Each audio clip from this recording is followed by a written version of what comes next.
नए साल में एंट्री करने से पहले तुर्की ने अपने एक एयर डिफेंस सिस्टम की कामयाब टेस्ट फायरिंग करके ग्रीस को फिर तेवर दिखा दिए। कहा जा रहा है कि तुर्की का खुद का बनाया यह सिस्टम रूस के S-400 मिसाइल सिस्टम को टक्कर देगा और S-400 की गिनती दुनिया के सबसे ताकतवर और आधुनिक एयर डिफेंस सिस्टम में होती है। यानी तुर्की की तैयारी हथियारों की दुनिया में एकदम बेस्ट बनने की है ताकि ग्रीस जैसे दुश्मन उसके आगे चूं तक न कर सके। बीते कुछ वक्त से तुर्की एक से बढ़कर एक हथियार बनाने में लगा है।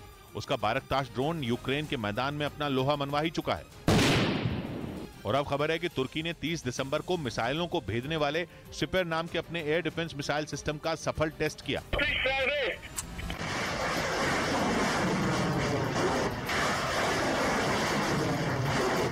बताया गया कि सिस्टम से निकली तुर्की की मिसाइल ने 100 किलोमीटर से ज्यादा दूरी पर मौजूद टारगेट को पूरी तरह तबाह कर दिया।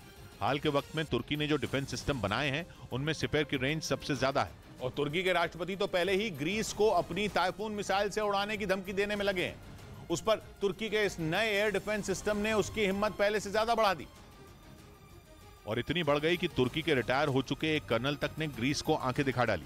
उन्होंने कहा कि तुर्की को अपना नया TCG अनादोलू एयरक्राफ्ट कैरियर एजियन सागर में उतार देना चाहिए ताकि ग्रीस खौफ से मर जाए। तुर्की और ग्रीस के बीच मौजूद एजियन सागर फसाद की जड़ बना हुआ है। एजियन सागर के कुछ टापुओं के लिए दोनों में ठनी हुई है। तुर्की का ग्रीस को धमकियां देना तो समझ में आता है, लेकिन उसके पूर्व कर्नल ने तुर्की वर्सेस ग्रीस की इस पिक्चर में अमेरिका को भी घसीट लिया। कहा गया कि अमेरिका ग्रीस को तुर्की के खिलाफ मोहरा बनाना चाहता है।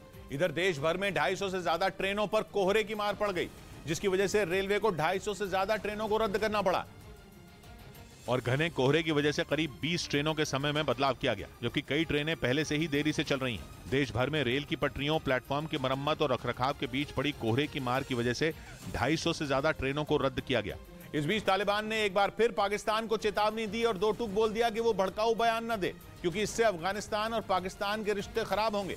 TTP यानी तहरीक तालिबान पाकिस्तान की वजह से तालिबान और पाकिस्तान की दूरियां बढ़ती जा रही हैं, क्योंकि पाकिस्तान ने खुलकर कहा कि TTP के आतंकियों को अफगानिस्तान में पनाह मिल रही है और ये बात पाकिस्तान बर्दाश्त नहीं करेगा, क्योंकि 2022 में सबसे ज्यादा इसी आतंकी संगठन ने पाकिस्तान को परेशान किया, जिसकी वजह से पाकिस्तान में पाकिस्तानी तालिबान को खत्म करने की रणनीति बनी और वहां की नेशनल सिक्योरिटी कमेटी ने उस मिलिट्री ऑपरेशन को मंजूरी दे दी, जिसके तहत देश भर में TTP के आतंकियों को घेर कर मारा जाएगा।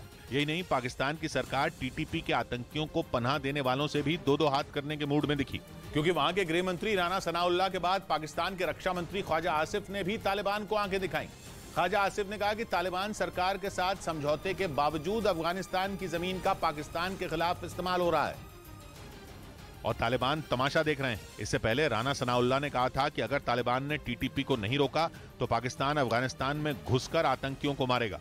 यानी पाकिस्तान अपने देश में आतंकवाद फैलाने वालों और उन्हें पनाह देने वालों दोनों से लड़ने के मूड में है, लेकिन उसके ये तेवर तालिबान को डरा नहीं रहे बल्कि जंग के लिए उकसा रहे हैं। कम से कम तालिबान के प्रवक्ता ज़बीउल्लाह मुजाहिद की बातों से तो ऐसा ही लगा।